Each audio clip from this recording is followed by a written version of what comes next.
வணக்கம் நேயர்களே, சத்தியம் சாத்தியம் நிகழ்ச்சிக்கு வரவேற்கிறோம். ஹிந்து முன்னணி மற்றும் பாரதிய ஜனதா கட்சி இணைந்து நடத்தக்கூடிய முருக பக்தர்கள் மாநாட்டிற்கு நிபந்தனைகளோடு உயர்நீதிமன்றம் அனுமதி அளித்திருக்கிறது. ஆனாலும் கூட அரசாங்கம் மற்றும் காவல்துறை நெருக்கடி கொடுக்கிறது என்று இந்து முன்னணியினுடைய தலைவர் திரு காடேஸ்வரா சுப்பிரமணியம் தெரிவித்திருக்கிறார். ஆன்மீகம் மற்றும் ஹிந்து மக்களுக்கு எதிரான ஆட்சி திமுகவினுடைய ஆட்சி என்று இந்த மாநாடு தொடர்பான ஆலோசனை கூட்டத்தில் தமிழ்நாடு பாரதிய ஜனதா கட்சியினுடைய தலைவர் திரு நயினார் நாகேந்திரன் அந்த கூட்டத்தில் பேசியிருக்கிறார். ராமா என்று சொல்லி பார்த்தார்கள், தமிழ்நாட்டில் எடுபடவில்லை. அதனால் முருகன் பெயரில் இப்போது மாறுவேடத்தில் வந்திருக்கிறார்கள். தமிழ்நாட்டு மக்களை இந்த மாநாடு நடத்தி ஏமாற்ற முடியாது என்று தமிழ்நாட்டினுடைய அமைச்சர் திரு ரகுபதி தெரிவித்திருக்கிறார். இந்த சர்ச்சைகள் குறித்தே பேச இருக்கிறது இந்த அமர்வு. ஆன்மீக மாநாட்டை அரசியல் ரீதியாக பயன்படுத்தக்கூடாது என்றொரு நிபந்தனையும் உயர்நீதிமன்றத்தால் விதிக்கப்பட்டிருக்கிறது. 4 விருந்தினர்கள் இந்த அமர்வில் பங்கேற்கிறார்கள். பாரதிய ஜனதா கட்சி சார்பில் திரு தூத்துக்குடி செல்வம் பங்கேற்கிறார். ஹிந்து எழுச்சி பேரவையினுடைய தலைவர் திரு பழ சந்தோஷ்குமார், திராவிட முன்னேற்ற கழகத்தினுடைய செய்தி தொடர்பாளர் திரு கரூர் முரளி, அரசியல் விமர்சகர் திரு ராமசுப்பிரமணியம் நம்மோடு இணைந்திருக்கக்கூடிய 4 பேரை வரவேற்று நிகழ்ச்சிக்குள் போகலாம். 4 பேருமே வணக்கம். சந்தோஷ், வணக்கம் சந்தோஷ். நான் பேசுறது கேக்குதா உங்களுக்கு? சந்தோஷ், நான் பேசுறது கேக்குதா? சந்தோஷ், நீதிமன்றம் விதித்திருக்கக்கூடிய நிபந்தனைகள்ல ரொம்ப முக்கியமான நிபந்தனைகள், அது எங்களுக்கு நெருக்கடி கொடுக்கக்கூடியதாக, நாங்க இயல்பாக எங்களுடைய உரிமையை பயன்படுத்த முடியாமல் இருப்பது போல அப்படின்ட்டு உங்களுக்கு தோன்றுவது என்ன? ஏன்னா ஆர்டர் கொடுத்த பிறகு கூட நீங்க இந்த மாநாட்டு தொடர்பான பணிகள்ல நீங்க ஈடுபட்டு இருக்கிறீங்க தானே சந்தோஷ்? கண்டிப்பா. ஓகே. அதனால இப்பவும் கூட இந்து முன்னணியினுடைய மாநில தலைவர் அரசாங்கம் நெருக்கடி கொடுக்கிறது, காவல்துறை நெருக்கடி கொடுக்குதுன்ட்டு சொல்லுவதற்கு என்ன காரணம்? கோர்ட் ஆர்டர் போட்ட பிறகும் கூட நிச்சயமா தொடர்ந்து காவல்துறையும் தமிழக அரசும் இந்துக்கள் முன்னெடுக்கக்கூடிய அத்துணை நிகழ்ச்சிகளுக்கும் கட்டுப்பாடும் தடை விதிப்பது உள்ளபடியே வேதனையா இருக்கு. சரி, இந்த மண் ஆன்மீக பூமி எல்லாம் புரிஞ்சுக்கணும். நேற்றைய தினம் விடுதலை சிறுத்தை சார்பாக ஒரு பெரிய பேரணி நடத்துறாங்க. இடம் தேர்வு கூட லேட்டா தேர்வுப்படக்கூடிய சூழல் இருக்கு. ஆனா அரசாங்கம் முருக பக்தர்கள் ஒன்றிணைவதற்கு ஏன் அச்சப்படுறாங்கன்னு தெரியல. நாங்க வழிபடக்கூடாது, அது அருங்காட்சியகம் அருங்காட்சியகமாகத்தான் இருக்கணும், அதுல பூஜைகள் செய்யக்கூடாது, புனஸ்காரங்கள் செய்யக்கூடாது, மக்கள் இந்த அளவுக்கு கூடக்கூடாதுன்ற தடையெல்லாம் ஏற்புடையது அல்ல. காவல்துறை ஒரு தலைபட்சமாக அரசுக்கு, ஆளும் கட்சிக்கு, அதாவது நாத்திக வாதத்திற்கு துணை போவது உள்ளபடியே கண்டிக்கின்றோம். ஓகே, எங்களுக்கு புரியுது நீங்க சொல்றது. ஆனா என்ன நெருக்கடி கொடுக்கறாங்கன்னு சொல்லுங்க, கரெக்டா தெளிவா சொல்லுங்க, பொதுவா சொல்லக்கூடாது. இந்த விவகாரத்தில் என்ன நெருக்கடி கொடுக்கறாங்க? இல்ல, அதாவது முருக பக்தர்கள் மாநாடு என்று சொல்லி ஒன்றுபட்ட இந்துக்களை, ஒன்றுபட்ட தமிழர்களை ஒரு குடையின் கீழே கொண்டு வருவதற்கு நாங்கள் ஆயத்த பணி முன்னெடுத்துக் கொண்டிருக்கும் பொழுது அந்த மாநாட்டு எந்த பாதையில எப்படி செல்லும்னு தெரியவதற்கு முன்னாடியே இதெல்லாம் நடந்துரும், கலவரம் நடந்துரும், பாதுகாப்பு கொடுக்க முடியாது, இவர் இது போன்ற விஷயங்களை முன்னெடுப்பாங்க என்று காவல்துறை அனுபவத்தின் ரீதியாக இப்படிதான் நடக்கும் ஒரு பொய்ப்புறப்பை முன்னெடுத்து தடை விதிப்பது என்பது எப்படி ஏற்றுக்க முடியும் ஜனநாயக நாட்டுல? நாங்கள் ஒவ்வொன்றுக்கும் நீதிமன்றத்தை நாடக்கூடிய ஒரு நிலைக்கு இந்துக்களாக இருந்து கொண்டிட்டு இருக்கோம். அனைத்து கட்சிகள், அதாவது இந்துக்கள் மட்டும் நிகழ்ச்சி நடத்தணும்னு, வலதுசாரி சித்தாந்தம் நிகழ்ச்சி நடத்தணும்னு, பெரும்பான்மை மக்கள் குறிப்பாக நிகழ்ச்சிகள் நடத்தணும் என்று சொல்ல போனா நீதிமன்றம் தான் எங்களுக்கு விநாயகர் சதுர்த்தி கூட தெருமுனை கூட்டங்களுக்கு, ஆர்ப்பாட்டங்களுக்கு, எல்லா அத்தனை நிகழ்ச்சிகளுக்கும் நீதிமன்றத்தை நாடக்கூடிய ஒரு சூழல் தமிழகத்தில் இருப்பது உள்ளபடியே வேதனையா இருக்கு. நீங்க இந்த மாநாட்டை பொறுத்தையும் திருப்பரங்குன்றத்துல ஒரு மிகப்பெரிய ஒரு இந்து விரோத போக்கு நடந்துச்சு. ஒரு முஸ்லீம் லீக் எம்பி மூலமாக அதை கண்டிச்சு ஒரு ஆர்ப்பாட்டத்தை நாங்கள் நடத்த முன்வரும். அந்த ஆர்ப்பாட்டத்துக்கு தடை, அதோட வெளிப்பாடாக இந்த மாநாடு அமைஞ்சிருக்கு. ஒன்றுபட்ட இந்து சக்தியை இந்த மக்கள் பார்க்க கூடாதுன்றதுக்காக தடை அந்த காவல்துறையும் அரசாங்கம் கொண்டு வந்து நாங்கள் கருதுறோம். அதான் இப்ப கோர்ட் அனுமதி கொடுத்துருச்சே, கொடுத்த பிறகு என்ன பிரச்சனை உங்களுக்கு? கொடுத்த பிறகும் கூட நாங்க அதாவது எந்தெந்த பகுதியில இருந்து எத்தனை பேர் சேருவாங்கன்றத வந்து காவல்துறை ஃபில்ட்ரேஷன் பண்றது, அதாவது வடிகட்டுன்ற போக்குல எங்களுக்கு மறுபடியும் மக்கள் ஒன்று கூட தடுக்கிறதுக்கான வேலையை காவல்துறையும் அரசாங்கம் பார்த்துட்டு இருக்காங்க. ஏன் அது பண்றாங்க? ஏன்னா இந்து முன்னணி ஆலோசனை கூட்டம் நடத்துவதை விட பிஜேபி ஆலோசனை கூட்டம் நடத்திட்டு இருக்குது. ஒருவேளை அதனால இருக்குமோ? இல்ல, இத எப்படி பார்க்கணும்னா, கருப்பர் கூட்டத்துக்கும் இந்த தேச விரோத நக்சல் பாரி நாத்திகவாதிகளுக்கும் ஆளுங்கட்சி துணை போகும் பொழுது ஒன்றுபட்ட இந்துக்களையும் தமிழ் மரபையும் முருகனையும் காக்குவதற்கு பாரதிய ஜனதா குத்துவது தவறு இல்ல. கருப்பர் கூட்டம் கேஸ்ல அவங்கள வந்து கோர்ட் வந்து விடுதலை பண்ணிருச்சு. நீங்க இந்த கூக்குரல் எழுப்பிய, வேல் யாத்திரை நடத்திய யாருமே அந்த வழக்குல இடையீட்டு மனு தாக்கல் செய்து அப்படி அந்த கந்த சஷ்டி கவசம் குறித்து அந்த பாடலினுடைய அர்த்தங்களை சொன்ன காரணத்தினால் அது பிரச்சனையானது. அதுல வந்து அவங்க பேசினது எல்லாமே தப்பு அப்படின்னு சொல்லி எந்த ஒரு இந்து அமைப்பும் அதுல ஒரு இடையீட்டு மனுவை தாக்கல் செய்து அதில் கைது செய்யப்பட்ட அந்த சுரேந்திரன் தண்டனை பெறுவதற்கு ஒரே ஒரு ஆள் கூட குரல் எழுப்பல. ஆனா இன்னைக்கு நீங்க உட்கார்ந்து அவர் வந்து விடுதலையாகி வெளியில வந்துட்டாரு. இப்ப நீங்க இங்க உட்கார்ந்துட்டு என்ன பண்றீங்க? ஆமா, வெளியில வந்துட்டாரு, வேற என்ன? இல்ல, வெளியில வந்துட்டாரு, ஒத்துக்கு 8 மாசம் சரியா இருந்திருக்காரு. அது குண்டர் சட்டம் போட்டதுனாலங்க, அது குண்டர் சட்டம் போட்டதுனால, அந்த வழக்குனால கிடையாது. இல்ல, அதனால அந்த கருப்பர் கூட்டத்துல அவர் பேசியதுனால ஒன்றுபட்ட இந்துக்களும் அண்ணன் எல் முருகன் தலைமையில வேல் யாத்திரை மேற்கொண்டு முருகன் அவர்கள் அமைச்சராகவும் ஆயிட்டாரு. மக்கள் மத்தியில் விழிப்புணர்வு வந்துருச்சு. சரி, இப்போ எதுக்காக முருகன் பக்தர்கள் மாநாடு எதுக்காக நடத்துறீங்க? ஏப்ரல் மாசம், ஆமா, நீங்க வந்து ஏப்ரல் மாசம் 7ஆம் தேதி இந்த முடிவை எடுத்திருக்கிறீங்க. ஆமா, சரியா? கரெக்டா நான் சொல்றது? சரிதான். மே மாசம் 28ஆம் தேதி கால்கோல் நட்டிருக்கிறீங்க. ஆமா. அதுக்கு பிறகு வந்து வீடுதோறும் ஒரு இயக்கத்தை வந்து மரியாதைக்குரிய சட்டமன்ற உறுப்பினர் வானதி சீனிவாசன் தொடங்கி வைக்கிறாரு. மாவட்டம் தோறும் பாரதிய ஜனதா கட்சி ஆலோசனை கூட்டம் நடத்திட்டு இருக்கு. உள்துறை இலாக்காவினுடைய அமைச்சர் வந்து இந்த மாநாட்டை வந்து எப்படி நீங்க நிர்வாகிகள் ஆலோசனை கூட்டத்தை வெற்றிகரமா நடத்தினீங்களோ அதே போல இதையும் நடத்தணும்னு சொல்லி அவர் ஒரு வேண்டுகோள் வைக்கிறாரு. அப்போ நாங்க ஒன்று சேர்றதுல அமைச்சருக்கும் ஆளுங்கட்சிக்கு என்ன பிரச்சனை தான் கேட்கிறோம். புரியல.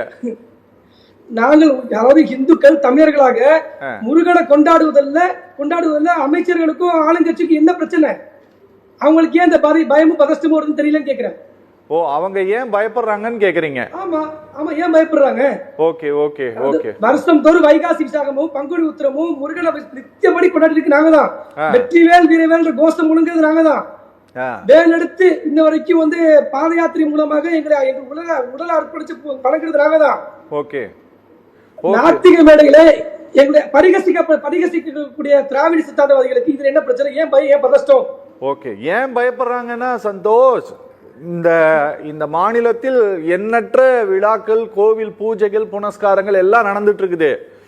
ஆனா எப்போ அது வந்து மத ரீதியான பிரச்சனையா மாறுதுன்னா விநாயகர் சதுர்த்தி அப்ப மட்டும்தான் மாறுது. நீங்க எப்போ உள்ள வரீங்களோ அப்ப மட்டும்தான் அது மாறுது. அதனால அரசாங்கம் பயப்படுது. அண்ணன் வழக்கம் ஒண்ணும் இல்ல. இந்திய யூனியன் முஸ்லீம் லீக்கோட எம்பி நவாஸ் கனி வந்து மேல ஆளை கூட்டு போய் மாமிசம் சாப்பிட்டதை எதுக்கு இந்த அளவுக்கு அவங்க வந்து பெரிதா கொண்டு போகல, எங்க புனிதத்தை பால் படுத்தி எதுக்கு நான் ஒண்ணு சேர மாட்டோமா, கேட்க மாட்டோமா? யார் கேட்பா? அந்த மலையில வெட்டுறதே இல்லையா? ஆடு வெட்டுறதே இல்லையா அந்த மலையில? இல்ல, ஒரு காலத்துல வெட்டி இருக்கலாம், வெட்டாம பேருக்கலையே. தீபம் ஏத்துறதுக்கு உச்ச நீதிமன்றம் உயர்நீதிமன்றம் வந்து தீபம் ஏத்துறதுக்கு ஏத்தலாம் அனுமதி கொடுத்திருக்காங்க. ஏன் இப்போ வரைக்கும் ஏத்த விடல? நீதிமன்றத்தையும் அவமதிக்கிறாங்க. சரி, ஓகே, பேசலாம் நம்ம.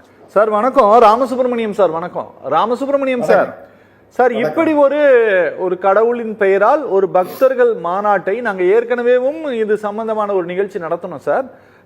நாங்க தெரிந்து கொள்வதற்காகத்தான் நான் இந்த கேள்வி உங்ககிட்ட கேட்கிறேன் சார். இப்படி ஒரு பக்தர்கள் பெயரில் ஒரு மாநாடு இதற்கு முன்பாக நடத்தப்பட்டது உண்டா சார் தமிழ்நாட்டில்? இல்ல ஹிந்து அமைப்புகள் நடத்தியிருக்கா சார்? நான் மறைந்த உயர்திரு ராமகோபாலன் அவர்களோட மிக நெருங்கிய தொடர்பு உடையவனாக இருந்தேன். சரி. அவர் இறக்கும் வரை அவருடன் மிகப்பெரிய தொடர்பு. சரி. அதை தாண்டி எனக்கும் இந்து முன்னணி போன்ற அமைப்புகளுக்கும் ஆர்எஸ்எஸ் அவர்களுக்கெல்லாம் நல்ல ஒரு இணக்கமான ஒரு நட்பு இருக்கின்றது என்பதை நான் இந்த நேரத்தில் சொல்ல விரும்புகின்றேன். தயவு செஞ்சு சார். ஆகவே இப்ப இந்து முன்னணியினுடைய சில இந்த வருடம் இது கூட்டங்கள் இது இப்ப நடக்கிறது போல ஐ திங்க் ஒரு 4-5 வருஷத்துக்கு ஒரு தடவை நடக்கும்னு நினைக்கிறேன். இந்த மாதிரி ஒரு முக்கியமான இஷ்யூ எடுத்துட்டு ஒரு மீட்டிங் போடுவாங்க, கான்ஃபரன்ஸ் போடுவாங்க.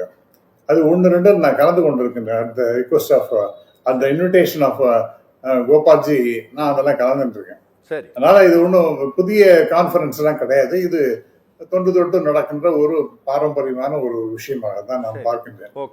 அந்த இந்து முன்னணி முக்கியமான சில அம்சங்கள் எல்லாம் அவங்க சொல்லுவாங்க. அதாவது எந்தெந்த இடத்துல எந்தெந்த கோயில்ல என்னென்ன பிரச்சனைகள் இருக்கின்றன அப்படிங்கலாம் பேசிட்டு அரசே ஆலயத்தை விட்டு வெளியேறு அப்படிங்கிற கோஷமா இருக்கும். அதாவது அரசாங்கம் ஆலயத்துல இருக்கக்கூடாது, அது அவங்களுக்கு யாராவது அந்த முக்கியமான ஊர்ல இருக்கிறவங்களுக்கு அவங்களுக்கு அந்த பொறுப்பை கொடுத்துட்டு அரசாங்கம் அதை விட்டு வெளியேறணும் அப்படிங்கிற மாதிரி கோஷத்தை வைப்பார்கள். அது போன்ற கோஷத்தை நானும் வைத்தவன் தான், அதுல ஒன்றும் சந்தேகமே கிடையாது. ஆனால் இப்ப நடக்கின்றதை பார்த்தா, ஆனால் நான் இந்த ஹெச்ஆர்என்சி அதுல ஒரு மெம்பராக ஆன பிறகு அது உள்ள இருக்கக்கூடிய பிரச்சனைகள் எல்லாம் பார்க்கும்பொழுது அரசாங்கம் கோயிலை விட்டு வெளியேறுவது என்பது சரியான முடிவு அல்ல அப்படிங்கிறது நான் நன்றாக உணர்கின்றேன். ஏனென்றால் அரசாங்கம் இல்லைன்னா அட்லீஸ்ட் ஏதாவது ஒரு முக்கியமான பவர்ஃபுல் ஒரு ஆர்கனைசேஷன் கோயில்கள் எல்லாம் பாதுகாப்பதற்கு இல்லை என்றால் தனித்தனியான ஆட்கள்கிட்ட முன்னாடிலாம் இருந்தது போல கொடுத்துறாங்கன்னு அவங்க மிகப்பெரிய அளவுக்கு சூறையாடிடுவாங்க. அந்த கோயில்களுடைய சொத்துக்கள்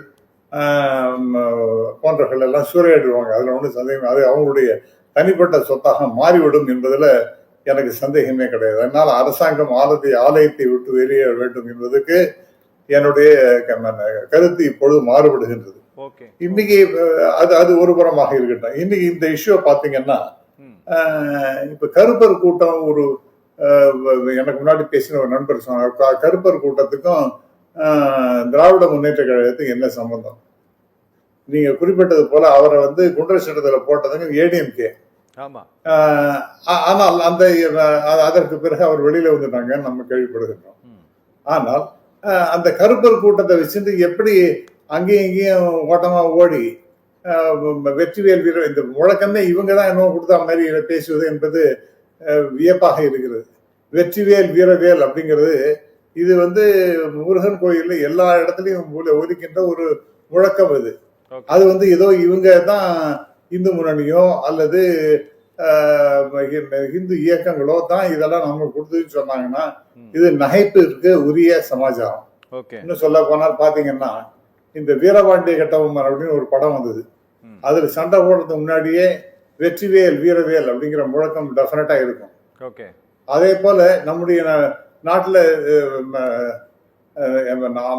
தமிழ்நாட்டு தமிழ் மக்களுடைய அந்த இது ஆர்மி இருக்கே அதனுடைய முழக்கமும் வெற்றிவேல் வீரவேல்ங்கிற மாதிரி இருக்கும். ஆகவே இது இன்னும் புதுசு கிடையாது. இதை இன்னும் நாங்க தான் இந்த சப்ளை பண்றோம், இந்த முழக்கங்களை கூட நாங்க தான் சப்ளை பண்றோம் தமிழ்நாட்டுக்கு அப்படின்னு பேசுவது என்பது ரொம்ப விந்தையான சமாச்சாரம். அப்ப நாங்கெல்லாம் எங்களுக்கெல்லாம் ஒண்ணுமே தெரியாது, இவங்க தான் ஏதோ நமக்கு புதுசாக கற்றுக் கொடுக்கின்றார்கள் என்று. அது அடுத்ததாக பாத்தீங்கன்னா இது ஒரு நாத்திக அரசுன்னு. என்ன நாத்திக அரசு என்ன பண்ணாங்க? இன்ஃபேக்ட் இந்த அரசாங்கத்தை போல ஏராளமான இந்து மக்களுக்கு நன்மை செய்கின்ற அரசை நீங்க பார்க்கவே முடியாது. நான் இந்த பழனியில நடந்த கான்ஃபரன்ஸ் நான் முழுமையாக அட்டன் பண்ணினேன். அதுல பாத்தீங்கன்னா இது யார் இனாகரேட் பண்ணினார்னா நம்முடைய மாண்புமிகு முதல்வர் அவர்கள். அவர் தான் அதை இனாகரேட் பண்றார். அதுல முருக பக்தர்கள் வேண்டுகோளுக்கு இணங்க இந்த மாநாடு என்பது ஆகிய அனைத்துலக தமிழ் மக்களுடைய முருக பக்தர்களுடைய வேண்டுகோளுக்கு இணங்க இந்த மாநாடு நடைபெறுகின்றது. அதற்கு என்னுடைய வாழ்த்துக்கள் அப்படின்னு சொன்னார். ஒரு ஒரு வார்த்தை கூட அரசியலே அவர் பேசல அப்படிங்கிறத நமக்கு கவனிக்கணும். அதெல்லாம் இந்த வீடியோஸ் எல்லாம் இருக்கத்தான் செய்கின்ற, யார் வேணாலும் பார்க்கலாம். அதே போல திரு சேகர் பாபு நம்முடைய மாண்புமிகு அமைச்சர், அவர் பம்பரம் போற ஒரு 7-8 மாசம் கடுமையாக உழைச்சு எல்லா ஆன்மீக தலைவர்களையும் கூப்பிட்டு எல்லா ஆன்மீக அன்பர்களையும் கூப்பிட்டு அரசாங்க மிஷினரிய ஃபுல்லா யூட்டிலைஸ் பண்ணி எப்படி இந்த மாநாட்டை சிறப்பாக நடத்துவது அப்படிங்கறத அவர்கிட்ட கத்துக்கணும் சார். சரி. இன்னும் ஒரு மெய்வரத்தம் பாரார் கண் துஞ்சார் அப்படிங்கிறதுக்கு ஒரு அருமையான எடுத்துக்காட்டு அவர் தான். ஆனால் அவரை தன்னை முன்னிலைப்படுத்திக்கவே இல்லை அந்த கான்பரன்ஸ் போது, மாநாட்டுல தன்னை முன்னிறுத்தவே இல்லை. அவர் ஏதோ எதிர்த்தாப்புல இருந்தார், நடக்கின்ற நிகழ்ச்சிகள் எல்லாம் பார்த்துட்டு சந்தோஷமாக இருந்தாரு அல்லாமல் ஒரு வார்த்தை கூட அரசியல் அவர் பேசவே இல்லை, அவருடைய பேச்சு கூட கிடையாது. ஓகே. சோ இது முழுக்க முழுக்க பாத்தீங்கன்னா இந்த மதுரை பழனியில நடந்த முருகபக்தர்கள் மாநாடு போல முத்தமிழ் முருகன் மாநாடு. அதுல முத்தமிழ்னா என்ன, இயல், இசை, நாடகம் மூன்றுமே இருந்தது. மூன்றுத்திலையும் பல பேர் பாடுறாங்க, அப்படியே மெய் சிலிர்த்து போகின்றது அப்படிப்பட்ட பாடல்கள். அதே மாதிரி நாடகங்கள்லாம் நடந்தது, அதெல்லாம் அவ்வளவு அற்புதமாக நடந்தது. அதே போல பேசியவர்கள் அற்புதமாக பேசினார்கள். அதே போல கருத்தரங்கம் அவ்வளவு சிறப்பாக இருந்தது. நிறைய ஆய்வு கட்டுரைகளை உலகத்தில் இருக்கக்கூடிய விற்பனர்கள் எல்லாம் உண்மையான முருபக்தர்கள் எல்லாம் சமர்ப்பித்தார்கள். அதெல்லாம் ரொம்ப எல்லாருமே மிக சிறப்பாக வரவேற்றார்கள். அதனுடைய கண்டென்ட்ஸ் எல்லாம் பாத்தீங்கன்னா தனியா ஒரு புத்தகமாவே இருக்கு. அதெல்லாம் பெரிய ரிசர்ச் ஒர்க்குக்கு அது ஒரு ரெஃபரன்ஸ் புக்கா நம்ம பார்க்கலாம். ஆகவே இப்படி ரொம்ப சிறப்பாக எல்லா தலைவர்களையும் கூப்பிட்டு எல்லா மடாதிபதிகளையும் கூப்பிட்டு எல்லாரையும் வரவழைச்சு மிக சிறப்பாக நடந்து ஒரு பர்சன்டேஜ் கூட அரசியலே கலக்காத அற்புதமான ஒரு நிகழ்வு என்பது அது. அது போல இன்னைக்கு இருக்கக்கூடிய அரசாங்கம் செய்கின்ற இந்த இந்து சமய பணி என்பது போல யாராலையும் இதுவரைக்கும் நான் பார்த்ததில்லை. ஏன்னா நான் 1962 அரசியலை பார்த்து கொண்டிருக்கின்றவர், அதனால எனக்கு நன்றாகவே தெரியும். அரசியல்ல இவரை போல ஒரு வாராது வந்த மாமணியாக சேகர் பாபு இருக்கு. அவரை கண்டாலே பிடிக்க மாட்டேங்கிறது. ஏன்னா அவருக்கு எல்லா கோயில்ல பத்தி எல்லா விஷயமும் தெரிஞ்சிருக்கு. சட்டத்தை பத்தி தெரிந்து கொண்டிருக்கின்றார். ஒரு கோயிலை பத்தி நீங்க கேட்டீங்கன்னா உடனே மட ஒரு இன்ஃபர்மேஷன்ஸ் கொடுக்கறதுல அவர் ஒரு விருப்பந்தர். ஆகவே எத்தனை திருக்கோயில்களுக்கு குடமுழுக்காக இருக்கட்டும், சரி, புது கோயில்களுக்கு அந்த தேர் இருக்க அதெல்லாம் செப்பனிட்டு அதெல்லாம் கொண்டு வந்ததாக இருக்கட்டும். அப்புறம் ஓதுவார்களுக்கு உதவி, அதே மாதிரி வேதங்களுக்கு வேத பண்டிட்டு எல்லாம் இருக்காங்களே அவங்களுக்கு உதவி, இப்படி ஏராளமான வகையிலே இந்த அரசாங்கமானது அறநிலையத்துறை மூலமாக மிக சிறப்பாக செயல்பட்டு கொண்டிருக்கின்றது. இதற்கு ஈக்குவலா ஒரு ஈடு இணையற்ற ஒரு அற்புதமான பணிகளை நடத்தி கொண்டிருக்கின்ற ஒரு அரசாங்கம் இந்த அரசாங்கம். ஆகவே இந்து சமயத்துக்கு ஒரு மிகப்பெரிய எழுச்சியை ஏற்படுத்தி இருக்கிறது என்பது இந்த அரசாங்கத்தினால்தான். எந்த ஆஸ்பெக்ட்லயும் நான் பேச தயாரா இருக்கேன். ஆகவே இதோ போகிற நான் பேசுறது அப்படிங்கிற மாதிரி கிடையாது. ஆகவே இந்து முன்னணி நடத்தக்கூடிய மாநாட்டை கடுமையாக விமர்சிக்கிறாரே சார் அமைச்சர். ஆமா சார், அவர் பண்ணினதுக்கும் இதுக்கும் வித்தியாசம் இருக்கு இல்லையா? என்ன வித்தியாசம்? நான் சொன்னேன் பாருங்க, ஒரு பர்சன்டேஜ் கூட அரசியலே கலக்காம முழுமையாக ஆன்மீக செல்வர்கள், ஆன்மீகத்துல தலைப்பவர்கள், இந்த மாதிரி இருக்கிறவங்களை கொண்டே நடத்தினத மாநாடு என்பது ஒண்ணு. இரண்டாவதாக இது அரசியல். நான் கேட்கிறேன், பாரதிய ஜனதா கட்சிக்கும் எனக்கும் தெரியும், அந்த இந்து முன்னணி ஏதாவது கான்ஃபரன்ஸ் நடத்தினாங்கன்னா பாரதிய ஜனதா கட்சியில முக்கியமாக இருக்கக்கூடிய சில தலைவர்கள்லாம் இன்வைட் பண்ணுவாங்க, அவங்களும் வருவாங்க, கலந்து கொள்வார்கள், ஒரு சில விஷய நேரத்துல பேசுவார்கள். அதெல்லாம் நான் இல்லைன்னு சொல்லல. ஆனால் இதை கையில எழுதுன்றது யாருன்னு பாத்தீங்கன்னா திரு அமித்ஷா அவர்கள் சொல்லுகின்றார், நீங்கெல்லாம் இந்த கோயிலை திருப்பரங்குன்றத்தை சிக்கந்தர் மலைன்னு மாற்றி இருக்கிறார்கள் இந்த திராவிட முன்னேற்றம். இது எவ்வளவு பெரிய அவாண்டமான பேச்சு, எவ்வளவு பெரிய பொய் இது. எங்க சார் சிக்கந்தர் மலைன்னு ஏதாவது சொன்னாங்களா? யாரு சொன்னாங்க? திருப்பரங்குன்றம் முருகனுக்கு இருக்கக்கூடிய இடம், அங்க சிவபெருமானுக்கும் இடம் இருக்கு. அந்த சிக்கந்தர் அப்படிங்கிறது 1931 நினைக்கிறேன். அந்த மாதிரி பிரைவி கவுன்சில் அது அந்த 3 பேருக்குமே இடம் கொடுத்துருக்கு. ஆகவே அந்த சிக்கந்தர் சமாதியை தூக்கி போட்டிருக்கேன்னு யாராலையும் சொல்ல முடியாது. இது well settled issue way back in 1931. ஆகவே அது அந்த யார் சொன்னாங்க? எனக்கு இது வரைக்கும் திடீர்னு குண்ட தூக்கி போடுற மாதிரி சிக்கந்தர் மலைன்னு இந்த திராவிட முன்னேற்ற கழகம் சொல்லுகின்றது அப்படின்னு சொன்னா இது அவாண்டமான ஒரு பேச்சாக இருக்குது, பொய். அடிப்படையாக ஆதாரமற்ற ஒரு பொய்யாக இருக்கின்றது. ஓகே ஆகவே இதெல்லாம் நாம வந்து பார்த்து கொண்டு இவங்க வந்து அரசியல் செய்யல, ஆன்மீகத்தை பரப்புறாங்கன்னு. என்ன ஆன்மீகத்தை பரப்புறாங்க? Okay sir. ஓகே. என்ன எனக்கு என்ன கேக்குறேன் சார், இந்த நாட்டுக்கு இந்த பூமிங்கிறது ஆன்மீக பூமி தான், எல்லாருக்கும் தெரிஞ்சதுதான். ஓகே. ஆனால் ஆன்மீகம் இல்ல, அப்படி இது வந்து வேணும்னே திசை திருப்பி இது வந்து ஆன்மீகத்துக்கு விரோதமான ஒரு கட்சி ஆட்சி அப்படிங்கிற மாதிரி பேசுவது என்பது ஒரு அபாண்டமான பேச்சாகவே இருக்கின்றது. இந்த அரசாங்கத்தை போல தாம் இந்து மக்களுக்கு, இந்து சமயத்திற்கு அற்புதமான செயலாக்கங்களை செய்து கொண்டிருக்கின்ற ஒரு ஆட்சி என்பது இதுவரைக்கும் நான் பார்த்தேன். நான் தான் சொன்னாங்க 1962 நான் பார்த்துட்டு இருக்கேன். Okay sir. ஆகவே இது வந்து பொய்யும் புரட்டும் வந்து நீங்க பண்ணிட்டு எங்களுக்கு வந்து பர்மிஷன் கொடுக்கல, அது நான் கோர்ட்டு தான் பர்மிஷன் கொடுத்துருக்கேன். நீங்க ரெகுலேட் பண்றது சில கண்டிஷன்ஸ் தான் போடுவாங்க. Okay sir. ஓகே. அதுல என்ன தப்புன்னு கேக்குறேன். நீங்க அது ஒண்ணுமே கம்மி, நான் சொல்றதுதான் சட்டம், அதுக்கெல்லாம் நீங்க அக்செப்ட் பண்ணிக்கணும்னு சொல்லிட்டு யாரும் சொல்ல மாட்டாங்க சார். Okay sir. அதனால இது வந்து அப்சல்யூட்லி கரெக்ட். இந்த அரசாங்கம் செய்து கொண்டிருப்பது மிக சரியானது.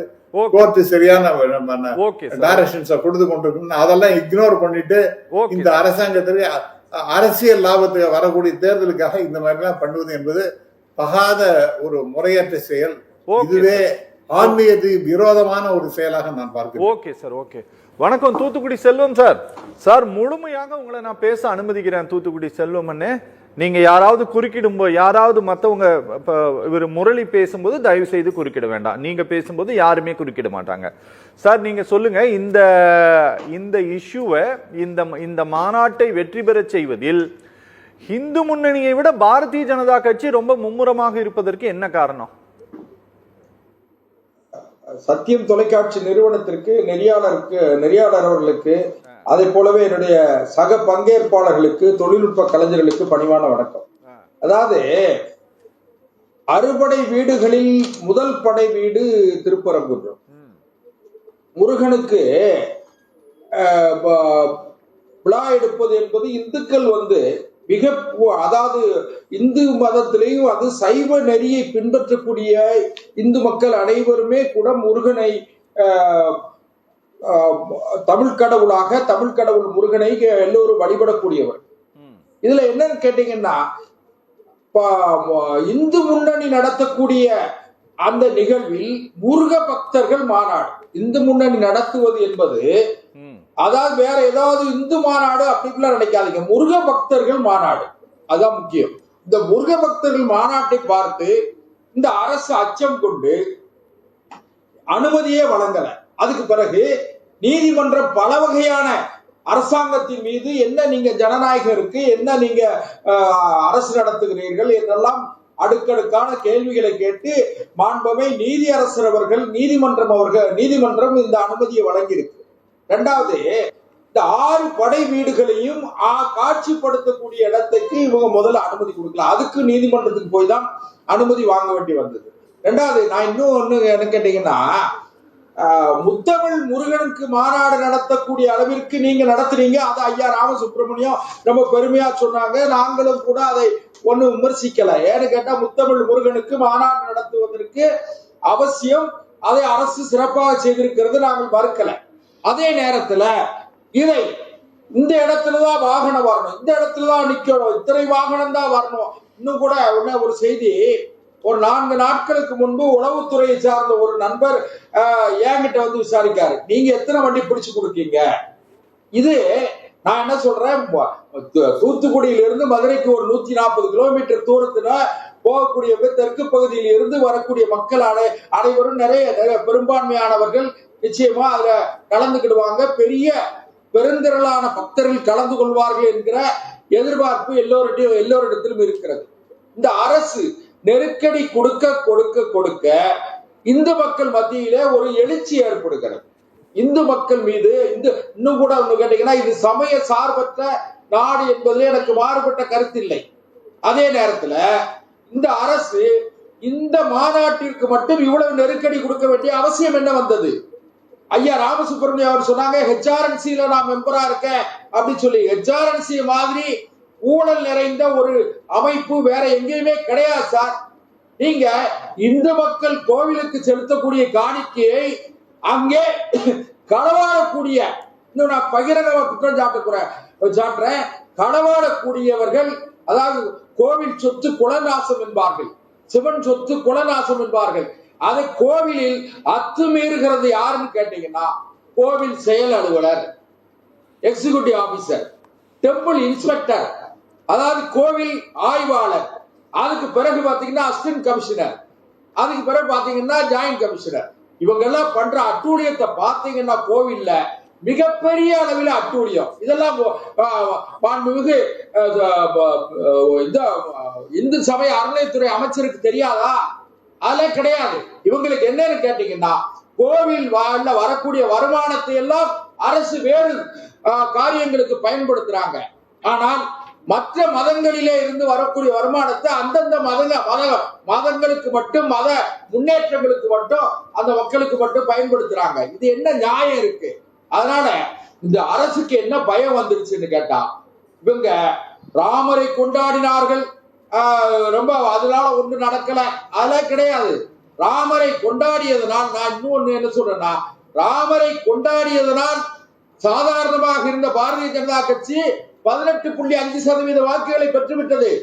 இதை பார்த்த உடனே முருகரை கொண்டாடி அறுபடை வீடுகளில் இருக்கிற முதல் வீடாக இருக்கிற திருப்பரங்குன்றத்திலே இவர்கள் தொடங்குகிற இந்த புனிதமான இந்த பக்தர்கள் முருக பக்தர்கள் மாநாடு இவர்களை கோட்டையை நோக்கி நகர்த்தி விடுமோ என்கிற அச்சம் ஆளுகிற அரசுக்கு இருக்கிறது. நான் ரொம்ப தெளிவா சொல்றேன். ஐயா ராமசுப்ரமணியன் சொன்னாங்க, எனக்கு ராமகோபாலனுக்கு ரொம்ப நெருக்கமான உறவு, அது இதெல்லாம் சொன்னாங்க. நான் ஒன்றே ஒன்று சொல்றேன், தேரா மன்னா செப்புவதுடைய ஏன் அறிவு கட்டு போன மன்னனே, புத்தி கட்டு போன மன்னனே, நான் சொல்வதை கேள் அப்படின்னு சொல்லி கேட்ட நாடு இந்த நாடு.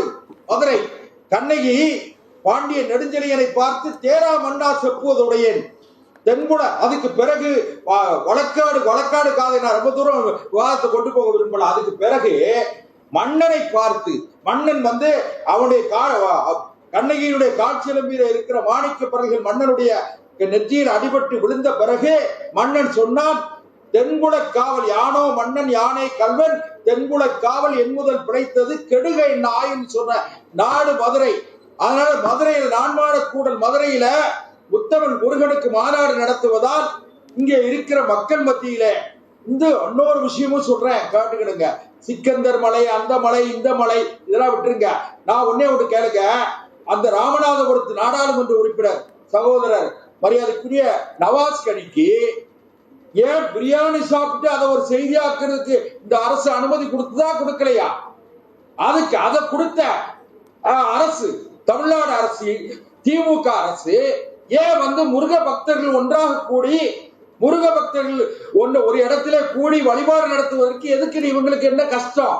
எதை எடுத்தாலும் அதனால நான் என்ன எதுக்காக சொல்ல வரேன்னு கேட்டீங்கன்னா, அதான் ஒரு விஷயம் கேளுங்களேன். அதாவது இந்து மக்கள் எல்லோருமே என்ன நினைக்காங்கன்னா, வந்த வினையும் வருகின்ற வல்வினையும் கந்தன் என சொல்ல கலங்குவே செந்தில் நகர் வேலவா என்று திருநீறு அணிவோருக்கு மேவ வாராதே வினை என்று மக்கள் நம்புகிறார்கள்.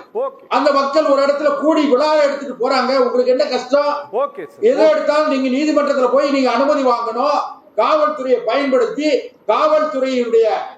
காவல்துறையினுடைய அதிகார அத்துமீறலை பயன்படுத்தி இந்த மாநாடு வெற்றியடை விடாமல் தடுப்பதற்கு திமுக அரசு முயற்சிக்கிறது என்று நான் குற்றம் சாட்டுகிறேன். ஓகே. கரூர் முரளி சார் வணக்கம். கரூர் முரளி சார், ராமா என்று சொல்லி பார்த்தார்கள், தமிழ்நாட்டில் எடுபடவில்லை, அதனால் இப்போது முருகா என்று சொல்லி மாறுவேடத்தில் வருகிறார்கள். இதை சொல்லி எல்லாம் தமிழ்நாட்டு மக்களை ஏமாற்ற முடியாது அப்படின்னு சொல்லி இன்னைக்கு அமைச்சர் ரகுபதி பேசியிருக்காரு. முழுக்க இந்த மாநாடு சங்கிகள் நடத்தக்கூடிய மாநாடு அப்படின்ட்டு அமைச்சர் தெளிவாகவே சொல்றாரு. அவர் இதை நான் திரும்ப சொல்லிட்டேன், ஆனாலும் திரும்பவும் சொல்றேன் அப்படின்ட்டு. இதை சரி அப்படியே அவங்க நடத்திட்டு போட்டு உங்களுக்கு என்ன பிரச்சனை? ஏன் நீங்க இதை பார்த்து இவ்வளவு பதட்டப்படுறீங்க?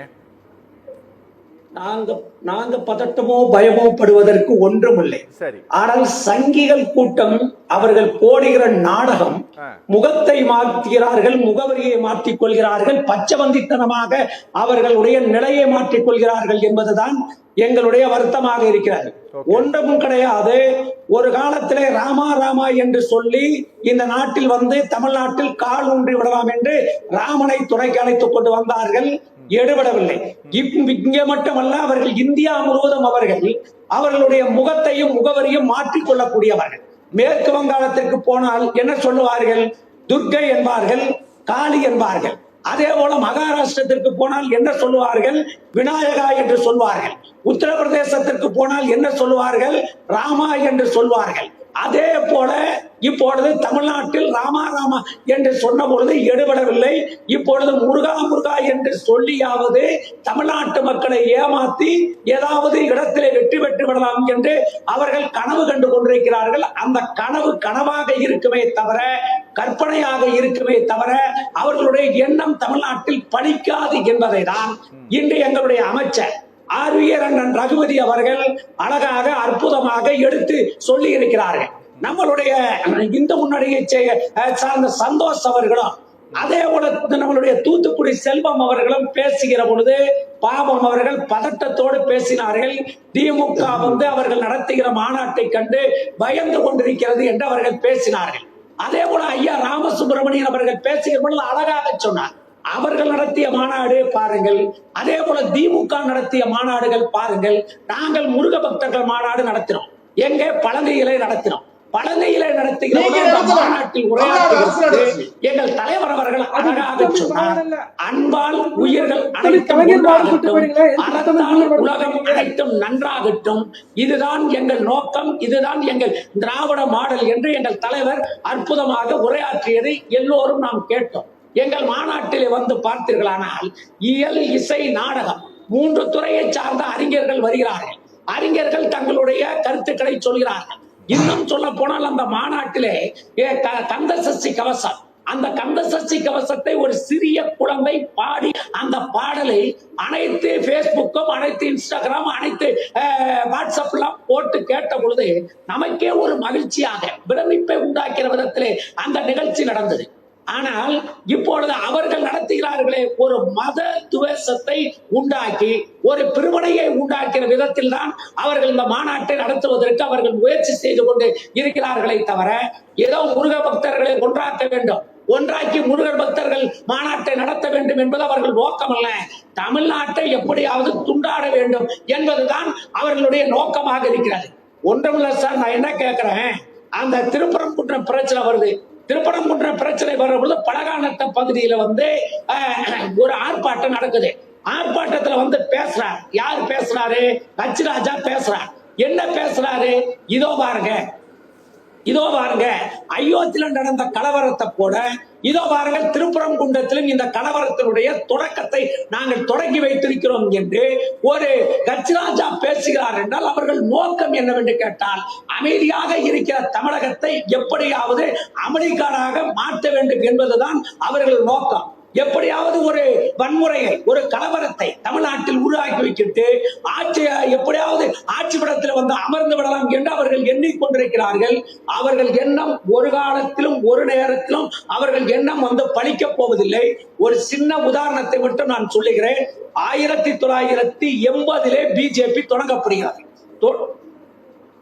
ஐயா, 1980 பிஜேபி தொடங்கப்பட்ட பொழுது 2 நாடாளுமன்றத்திலே அவர்கள் வெற்றி பெறுகிறார்கள். ஆனால் பாபர் மசூதி பிரச்சனையை கையில் எடுத்து பாபர் மசூதி பிரச்சனை வன்முறையாக கலவரமாக மாறிய பிறகு 187 இடங்களிலே அவர்கள் வெற்றி பெறுகிறார்கள். அதன் பிறகு ஆட்சி படத்திலே வந்து ஒன்றிய அரசாங்கத்திலே உட்காருகிறார்கள். அதே போல குஜராத்திலே ஒரு கலவரத்தை உண்டாக்கி 25 ஆண்டு காலம் தொடர்ந்து குஜராத்திலே ஆட்சி படத்திலே உட்கார்ந்திருக்கிறார்கள். உத்தரப்பிரதேசத்திலே ஒரு கலவரத்தை உண்டாக்கினார்கள். உண்டாக்கிய பிறகு ஆட்சியை பிடித்தார்கள். ஹரியானாவிலே பசுவதை செய்தார் ஒருவர் என்று சொல்லி அங்கே ஒரு கலவரத்தை தொடங்கி ஹரியானாவிலே ஆட்சியை பிடித்தார்கள். மணிப்பூரிலே கலவரத்தை தொடங்கி ஆட்சியை பிடித்தார்கள். அப்படிப்பட்ட ஒரு கலவரத்தை தமிழ்நாட்டிலே தொடங்கி எப்படியாவது ஆட்சி கட்டிலில் வந்து உட்காரலாமா என்று அவர்கள் யோசித்துக் கொண்டிருக்கிறார்கள். இந்த ஊடகத்தின் வாயிலாக கேட்கிறவர்களின் மூலமாக பிஜேபி காரர்களுக்கும் சங்கி கூட்டத்துக்கும் ஒன்றே ஒன்று நான் சொல்லுகிறேன், அங்கே வேண்டுமானால் உங்கள் பாஜக பழித்திருக்கலாம், இங்கே தமிழ்நாட்டில் பழிக்காது. ஏனென்றால் அங்கே ராமன் பிறந்த மண்ணாக இருக்கலாம், இது ஈரோடு ராமசாமி பிறந்த மண். இங்கே உங்களுடைய பாஜக பழிக்காது, உங்கள் எண்ணங்கள் ஈடேறாது என்பதிலே பேசலாம் நீங்க. ஓகே சார், முரளி சார் முடிச்சிட்டீங்களா? ஈடேற முடியாது என்பதிலே எல்லளவும் மாற்றம் இல்லை. பேசுகிறார் யார் பேசுற? நம்ம தூத்துக்குடி செல்வம் பேசுறாரு. என்னமோ அறநிலைத்துறையில இருந்து வர்ற பணத்தை எல்லாம் நாங்க தவறான வழியில பயன்படுத்துவதாக சொல்கிறாரே. நான் கேட்கிறேன், தமிழ்நாட்டில் இருக்கிற முதலமைச்சர்கள் எத்தனையோ முதலமைச்சர்கள் இருந்திருக்கிறாங்க. எத்தனையோ முதலமைச்சர்கள் இருந்த பிறகு எங்கள் தலைவர் திராவிட மாடல் முதல்வர் தலைவர் தளபதி ஸ்டாலின் அவர்கள் தமிழ்நாட்டு முதலமைச்சராக இருக்கிற காலகட்டத்திலே 2000 கோயிலுக்கு கும்பாபிஷேகம் நடத்திய ஒரே முதலமைச்சர் எங்கள் தலைவர் தளபதி ஸ்டாலினுடைய ஆட்சி, திராவிட மாடல் ஆட்சி. இந்த ஆட்சியை நீங்கள் குறை சொல்கிறீர்களே என்று சொல்கிற பொழுதுதான் எங்களுக்கு வருத்தமாக இருக்கிறது. நான் ஒண்ணு சொல்றேன், செல்வம் மட்டும் இந்தல்ல, அதே போல சந்தோஷ் மட்டும் இந்தல்ல, காடே சுப்பிரமணியம் மட்டும் இந்தல்ல, கட்சி ராஜா மட்டும் இந்தல்ல, நீங்கள் மட்டும் இந்தல்ல, நாங்க இந்தல்லையா? எங்களுக்கு இருக்கிற உணர்வு உங்களுக்கு இருக்கிற உணர்வு எங்களுக்கு இருக்கலையா? எங்களுக்கு மதம் முக்கியமா மனிதநேயம் முக்கியமா என்று கேட்டால் எங்களுக்கு மனிதநேயம் முக்கியம் என்று சொல்லக்கூடியவன் தான் உண்மையான இந்துவாக இருக்க முடியும். ஓகே சார், ஒரு சின்ன பிரேக் அப்புறமேட் பேசலாம் சார். சந்தோஷ், நீங்க பதில் சொல்லுங்க. ஒரு சின்ன பிரேக் அப்புறமேட் நான் உங்ககிட்ட வரேன். உங்களுக்கு டைம் கொடுக்கும்போது அந்த டைமை நீங்க தான் எடுத்துக்கணும், சரியா? ஒரு சின்ன பிரேக் அப்புறமேட் பேசலாம். நேயர்களே, ஒரு சிறிய இடைவேளைக்கு பின் சத்தியம் சாத்தியமே தொடரும். After admitting, we are very glad that we admitted her here because my daughter, though she is not very high studious girl, we wanted her to be an all-round development, and it has worked out well. எங்களுடைய support என்னைக்கும் உங்களுக்கு உண்டு. அது எங்க குழந்தைங்க. நாங்கள் எப்பவுமே bring your children அப்படின்லாம் எந்த மெசேஜுமே நாங்கள் போடுறதில்ல. நாங்கள் அவர் அப்படிங்கிற வேர்டு தான் யூஸ் பண்ணுவோம். அப்படி இருக்கிறதுக்கு தான் நாங்கள் ஆசைப்படுறோம். Olive Tree Group of Schools, CBSE. Admission open for 2025 to 26 for pre-KG to grade 6 and grade 11. To enroll, contact 755000112.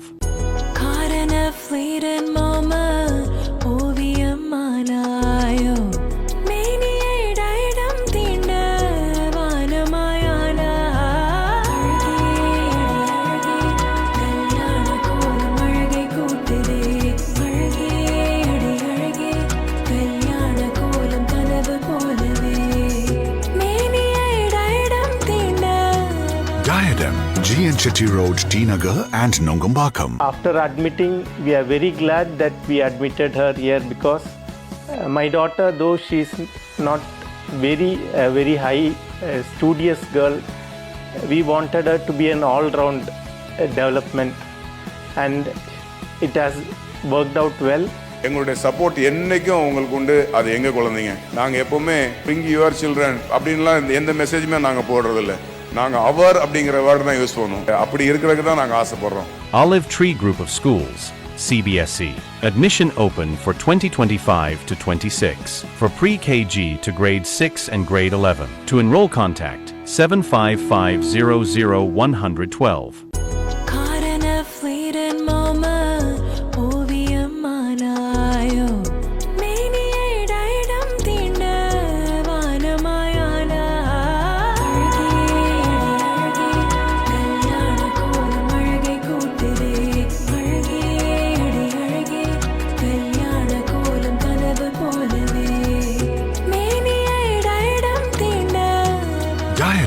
GN Chetty Road, T Nagar and Nongambakam. After admitting, we are very glad that we admitted her here because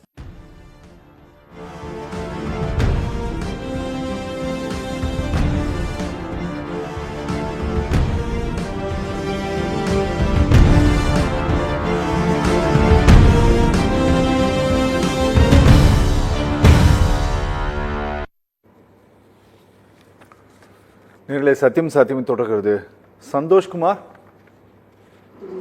Santhoshkumar, அதாவது மத பிளவை ஏற்படுத்துவதற்காக, மத பிரச்சனையை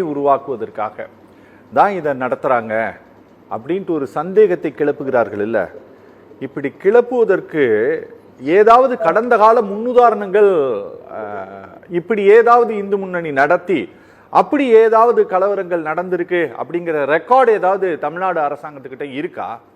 எதனால அவங்க இல்லாம், அதாவது யூகத்தின் அடிப்படையில் இப்படி ஒரு அச்சத்தை தெரிவிப்பதற்கு என்ன காரணம்? ஹிந்து ஓட்டுமே வரக்கூடாதுதான் முதல் காரணமா இருக்கு. நான் இப்ப நீங்க சொன்னீங்கல்ல, இந்த ஹிந்து ஓட்டுன்னு சொன்னீங்கல்ல, அதுதான் இங்க பிரச்சனை. கோர்ட்டும் அதை தான் சொல்லுது. இந்த ஓட்டு அப்படிங்கிறது என்ன அப்படின்னா, அது வந்து அரசியல் இல்ல. எப்படி ஒற்றுமை ஆகும்? அதெல்லாம் ஒற்றுமையெல்லாம் கிடையாதுன்னு. நீங்க இங்க வந்து ஒரு ஆண் பக்தர்கள் மாநாடு நடத்திட்டு ஹிந்து ஓட்டு ஒன்னாயிரக்கூடாதுன்னு சொன்னீங்கல்ல, இததான் கோர்ட்டும் சொல்லி இருக்குது. இதை நீங்க செய்யக்கூடாதுன்னு. ஒரே விஷயம் கேட்டு விரும்புறேன். இஸ்லாமிய இயக்கத்துக்கோ இஸ்லாமியர்களுக்கோ பிரச்சனை குரல் கொடுக்கறதுக்கு ஒட்டுமொத்த திராவிட இயக்கம், ஒட்டுமொத்த நக்சல்பாரிகள், ஒட்டுமொத்த பிரிவினை பேசக்கூடிய இயக்கங்கள் ஒன்று சேர்ந்து ஒரே இடத்துல நிக்கிறாங்க. ஆனா இந்துக்கு பிரச்சனை, இந்து கோயிலுக்கு பிரச்சனை, இந்து வழிபாட்டு உரிமைக்கு பிரச்சனை அப்படின்னு சொல்லிட்டு ஹிந்து முன்னணியோ பிஜேபியோ இந்து எழுச்சி இருந்தா மட்டும் ஐயோ மத பஸ்டத்தை உருவாக்கிடுவாங்க, மத கலவரத்தை உருவாக்கிடுவாங்க, மத பிரிவை ஏற்படுத்துறாங்க அப்படின்னு பேச எப்படி ஏத்துக்க முடியும்? நான் கேட்கிறேன், ஆடு நடைதேன்னு ஓனா வருத்தப்பட்ட மாதிரி இந்துக்கள் பிளவுபடுத்துவாங்க, இந்துக்கள் மத்திய மத பிரிவை ஏற்படுத்துவாங்க. ஏன் திமுக நடத்தும்? உதயநிதி ஸ்டாலினோ முதலமைச்சரோ என்னைக்காவது ஒரு நாள் தான் இந்துன்னு பெருமைப்பட்டிருக்காங்களா? பெருமைப்பட்டு பேசியிருக்காங்களா? முத்தமிழ் முருகன் மாநாட்டை பத்தி அவ்வளவு பேசுறாங்க வியாக்கியானமா. நான் கேட்கிறேன், முத்தமிழ் முருகன் மாநாடு அது முத்தமிழ் அறிஞர் கலைஞர் மாநாடு தெரியல. ஏன்னா அந்த அதுக்கு வாழ்த்துறை பேசும்பொழுது அவருடைய முதல்வருடைய வாழ்த்துறை நீங்க பார்க்கணும். ஒரு இடத்தில் கூட முருகர் துதிப்பாடியோ வழிபாட்டை பற்றி பேசியோ இல்ல. அதே போல உதயநிதி ஸ்டாலின் அவர்கள் துணை முதல்வர் பேசும்பொழுது, அப்ப வந்து விளையாட்டுத்துறை அமைச்சர் அவர் பேசும்போது விளையாட்டா சொல்றாரு, ஆத்திக, அதாவது நார்த்திக தோட்டத்தில் பூத்த ஆத்திக மலர் சேகர் பாபு அவர் செயல் தலைவர் அப்படிலாம் பேசுறாரு. நான் கேட்கிறேன், நார்த்திகவாதிகளுக்கு ஆத்திகத்துல என்ன வேணும்னு கேட்கிறோம். நாங்க இத்தனை கோயில் கும்பாபிஷேகம் பண்ணாங்க, இத்தனை கோயில் போனாங்க, இவ்வளவு விஷயம் பண்ணிருக்கோம், சமத்துவத்தை உருவாக்கி இருக்கோம், சமயத்தை வளர்த்துக்கணும் பேசுறாங்க. கேட்கிறேன், ஒவ்வொரு கோயில்கள்லயும் சார், ஒவ்வொரு கோயில்கள்லயும் குடமுழுக்கு நடந்த பிறகு நூற்றுக்கணக்கான ஊழல் பட்டியல், நூற்றுக்கணக்கான முறைகேடுகள், நூற்றுக்கணக்கான இந்து விரோத போக்க பார்க்க முடியுது. வழிபாடு செய்ய முடியல. திருச்செந்தூர்ல மயக்கம் போட்டு உழுவுறான், முறையா சாமி கும்பிட முடியல. கேட்ட திருப்பதியில காத்து கிடப்பாங்க, திருச்செந்தூர்ல காத்து கிடக்க முடியாதான்னு சொல்லி அதுக்கு ஒரு விளக்கம் கொடுக்காரு அண்ணன் சேகர் பாபு அவர்கள். எனவே பக்தர்களை ஆட்டு மந்தைகளை போல குறைந்தபட்ச வழிபாட்டுக்கு கூட மேற்கொள்ள முடியாத அளவுக்கு மலைக்கு போய் கும்பிட முடியல. திருப்பரங்குன்றத்துல இது போன்ற இந்து விரோத போக்க கையில வச்சுக்கிட்டு இந்துக்கள் இந்துக்கள் என்று கூறி ஒன்று சேர்ந்த இந்துக்கள் சொல்லாத. ஏன்னா இந்துன்ற வார்த்தை வந்து கலைஞர் காலத்திலிருந்து இந்துன்ற வார்த்தையை மிக தவறுதலாகவும் இந்துவை வந்து மத பிரிவினை மேற்படுத்த மத பிரிவினை கொண்டு வருவதாகவும் முன்னெடுக்கிறது ஒண்ணும் இல்ல, ஆளுங்கட்சி தான். நார்த்திக பேசக்கூடியவர்களுக்கு ஆர்த்திகத்தை ஒருபோது வேலை இல்லை.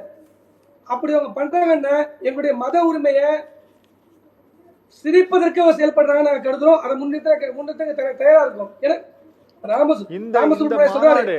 இந்த மாநாடு மக்களை ஒற்றுமைப்படுத்தி பாரதிய ஜனதா கட்சிக்கு அரசியல் ரீதியாக ஆதாயத்தை ஏற்படுத்தி கொடுக்க தான் நடத்தப்படுதா சார்? நேத்தி கூட துரைமுருகனுக்கு அழைப்பு கொடுத்திருக்காங்க, நேத்தி கூட விடுதலை சிறுத்தை திருமாவளவனுக்கு அழைப்பு கொடுத்திருக்காங்க, முதல்வர் பார்க்க அழைப்பு கேட்கிறாங்க. எல்லாம் வாங்கன்னு சொல்றோம், வராதவங்க வந்து குறை சொல்றது எப்படி ஏத்துக்க முடியும்? நீங்க வந்து பாருங்க மாநாடு எப்படி வந்து பேசுதுன்னு பாருங்க. இது உண்மையான ஆன்மீகத்தை போதிக்குது, உண்மையான இந்துத்துவ ஒருமைப்பாட்டை போதிக்குது. முருக பக்தர்கள் கூடுதல் இவங்களுக்கு வருத்தம் கேட்ட பயத்து இது அச்சத்தை, அதாவது அச்சத்தின் வெளிப்பாடுதான் அமைச்சர் ரகுபதியுடைய பேச்சா நான் கருதுறோம். ஏன்னா வந்து முருக பக்தர்களை கடமைப்பட்டு இருக்கோம். என்ன புரிஞ்சுக்கணும், தொடர்ந்து இந்துத்துவத்தை சிறுமைப்படுத்தக்கூடிய நோக்கில இந்த ஆளும் கட்சி நாத்திகவாதிகள் செயல்பட்டு இருக்காங்க. இதே திராவிட கழகம் என்ன பண்றாங்க தெரியுமா உங்களுக்கு? மாவட்டம் தோறும் நாத்திக விழிப்புணர்வு பேருன்னு சொல்லிட்டு வேல் எடுத்து கொண்டு போறதையும் நாங்க அழகு குத்துறதை சிறுமைப்படுத்துறாங்க. அதுக்கு சிறப்பு அழைப்பாளர் யார் கலந்துக்கிறா? திராவிட கழக திராவிட முன்னேற்றத்தை இருக்கக்கூடிய அமைச்சர்களும் மாவட்ட செயலாளர்கள் கலந்துக்கிறாங்க. இது எப்படி பார்க்க முடியும்? அதாவது 6 மதங்கள், இந்து மதத்துல 6 பிரிவா இருக்கும் பொழுது கௌமாரத்தை தாங்கிய மதம் முருக வழிபாடு. முருக வழிபாடு என்பது உடல் ரீதியாக எங்களை வைத்துக் கொண்டு நாங்க வந்து வேல் குத்தியும் காவடி எடுத்தும் பறவை காவடி பால் காவடி என்று சொல்லி பாத யாத்திரை மேற்கொண்டு எங்களை நாங்களே வடித்துக் கொண்டு நாங்கள் வழிபாடு செய்வதை ஏளனமாக பரிகசித்து இந்துக்களை சிறுமைப்படுத்தக்கூடிய திராவிட கழகங்களை நக்சல் பார்களை நாத்திக கூட வச்சுக்கிட்டு எங்களை சங்கின்றதும் எங்களை வந்து அதாவது மத பிரிவினை சொல்றதும் எப்படி ஏத்துக்க முடியும்? நாங்க முருகனை கொண்டாடுவோம், முருகன் இன்றைய நேரத்து கொண்டாடல, தொன்று தொட்டு கொண்டாடி கொண்டிருக்கோம். வெற்றிவேல் வீரவேல் சொல்லக்கூடிய திமுக வெற்றிவேல் சொல்லுதா? ஏதாவது ஒரு இடத்துல முதல்வர் வந்து வெற்றிவேல் முழக்கத்தை எதற்கு சொல்லணும்? முன்னிறுத்திருக்காங்க. இல்ல சார், எதற்கு சொல்லணும்னு கேக்குறேன். அத நாங்க இந்த மண்ணின் குடி சார், இந்த மண்ணின் குடியை கொண்டாடுறோம் சார், மண்ணின் மரபை போட்டுறோம் சார். நீங்க வந்து இந்த மரபை அழிக்கிறீங்க சார். இவங்க அழிக்கிறாங்க, திட்டமிட்டு இறை வழிபாடு அழிக்கிறாங்க சார். ஓகே, சரி, திட்டமிட்டு ஆன்மீக பூமியை ஆத்திக பூமியை நாத்திக பூமியை மாற்றுறதுக்கு விரும்புறாங்க சார். அவங்க கேட்டா பெரியார் பண்றாங்க. பெரியாரோட கொள்கை என்ன? பெரியார் முருகனை கொண்டாட சொன்னாரா? பெரியார் முருகனை எங்கேயாவது கொண்டாட சொல்லிருக்காரா? சரி, எங்கேயாவது கலைஞர் கருணாநிதி முருகனை கொண்டாட சொல்லிருக்காரா? ஏன் இவங்க மாறி வேஷம் போடுறதும் முகமூடி போடுறதும் முதல்வர் முக ஸ்டாலின் தவிர நாங்க கிடையாது. நாங்க அன்றிலிருந்து ஆன்மீகத்தை போட்டுருவோம். ஒரு கடவுள் கிடையாது, ஒரு முறை கிடையாது. ராமரை கொண்டாடுவோம், முருகனை கொண்டாடுவோம், ஒன்றுபட்ட தெய்வங்கள் கொண்டாடுவோம். ஓகே, சரி சார். ராமசுப்ரமணியம் சார் வணக்கம். டைம் நமக்கு ரொம்ப கம்மியா இருக்கு, ஒரு 15 நிமிஷம் தான் இருக்கு. அதனால சார் ஒரு 5 நிமிஷம் எடுத்துக்கோங்க சார். ஒரு இந்த பர்டிகுலரா இந்த ஒரு தெய்வத்துக்கான பக்தர் நானு அப்படின்னு சொல்லிட்டு ஒரு குறிப்பிட்ட ஒரு தெய்வத்துக்காக பெயரை மையப்படுத்தி ஒரு மாநாட்டை நடத்துகிறார்கள் சார். சார், சிவபெருமானை வணங்குபவர்களும் முருகனை வணங்குவார்கள் சார். நீங்க மாரியம்மன் கோவிலுக்கு போறவங்களும் வணங்குவாங்க, சிறு தெய்வங்களை வணங்கக்கூடியவர்களும் முருகனை வணங்குவார்கள் சார். இப்போ இந்த பக்தர்கள் அப்படின்னு சொல்லிட்டு இந்த ஒரு பர்டிகுலர் தெய்வத்தின் பெயரில் ஒரு மாநாட்டை நடத்துகிறார்கள் சார். எப்படி சார் இவங்க இந்த பக்தர்கள் எப்படி சார் சூஸ் பண்ணுவாங்க? எங்களுக்கு தெரியல, கொஞ்சம் சொல்லுங்களேன் சார். அவங்க வந்து நடத்திட்டு போடுது சார். அதனால வந்து முருக பக்தர்கள் மாநாடுன்னு திராவிட முன்னேற்ற கழகம் வந்து அனைத்து உலக முத்தமிழ் முருகன் மாநாடு நடத்தணும் போகும்பொழுது இந்துக்கள் வந்து ஒரு முருக பக்தர்கள் மாநாடு நடத்துறது ஒன்றும் தப்பு கிடையாது. அதனால அதை நான் ஒன்றும் தவறு என்று சொல்லவே மாட்டேன். அதே சமயத்துல இந்த பக்தி என்ற பெயரில் அரசியல் செய்யாதீர்கள் என்பதுதான். நான் முன்னாடியே என்னுடைய குறிப்பிட்டது போல சிக்கந்தர் தர்கான்னு யார் சார் சொன்னாங்க? புதுசா ஏதோ கலைப்பு விட வேண்டியது வேணும்னு இந்த மாதிரி பொய்யான தகவல்களை சொல்லி அரசாங்கத்துக்கு கெட்ட பேர் உண்டாக்கணும். சரி, கருப்பர் கூட்டம் அது வந்து அந்த பிரச்சனை உருவாக்கின இந்த கந்தர் சஷ்டி கவசத்தை கேவலமா பேசினாங்கன்னு சொல்லிட்டு அது வந்து ஏடிஎம்கே பீரியட்ல அவங்களே உள்ள பிடிச்சு போட்டாங்க. அதெல்லாம் வந்து எல்லா இடத்துலயும் சொல்லுங்க கந்தர் சஷ்டி கவசத்தை சொல்லுங்கன்னு எல்லாரும் தான் சொன்னோம், எல்லாம் நானும் தான் சொன்னேன். அதுல ஒன்றும் பிரச்சனையே கிடையாது. எப்பவுமே சொல்லிட்டு இருக்கேன். இது இவங்க சொன்னதுனால நம்ம கந்தர் சஷ்டி கவசங்கள்லாம் தெரியாது இல்லை. எனக்கு எத்தனையோ காலமா தெரியும். என்ன போன்றவர்கள் எத்தனையோ பேருக்கு கந்தர் சஷ்டி கவசம் மனப்பாடமாக தெரியும். அதே போல திருப்பரங்குன்றம் முதல்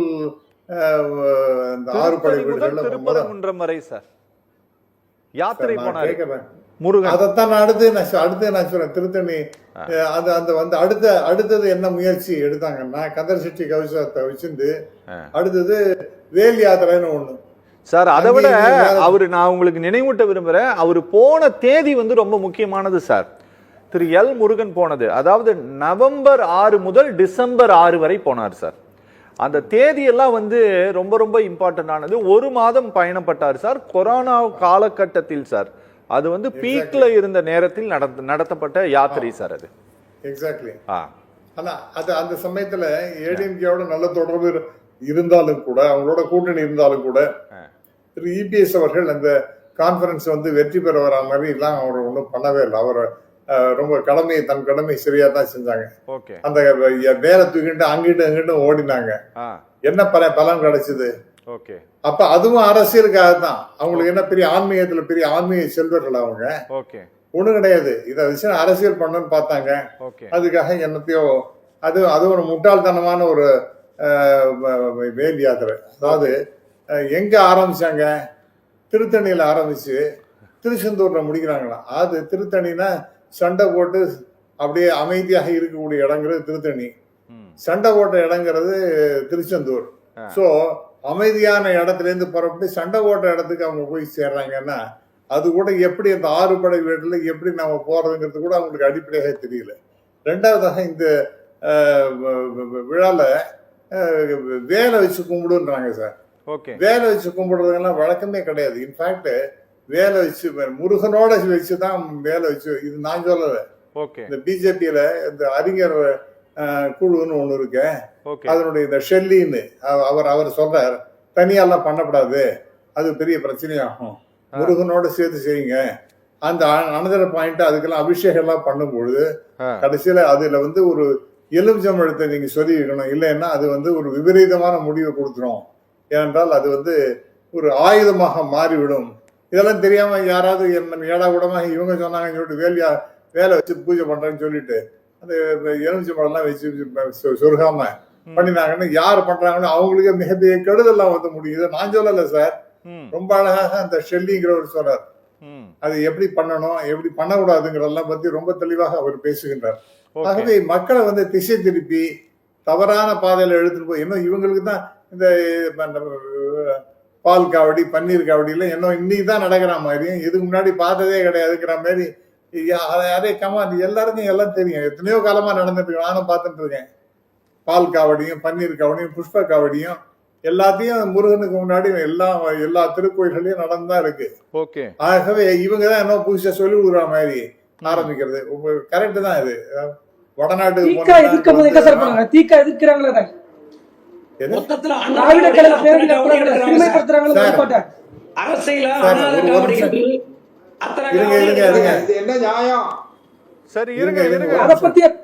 சந்தோஷ் அதுக்கும் பதில் சொல்றேன்.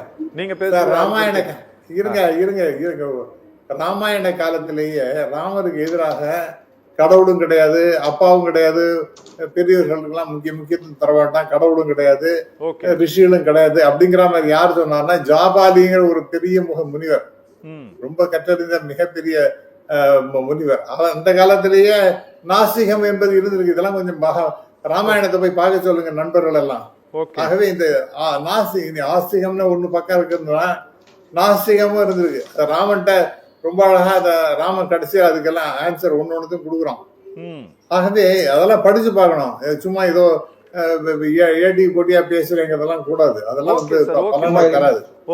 ஆகவே என்னுடைய பாயிண்ட் என்னன்னா இந்த இந்த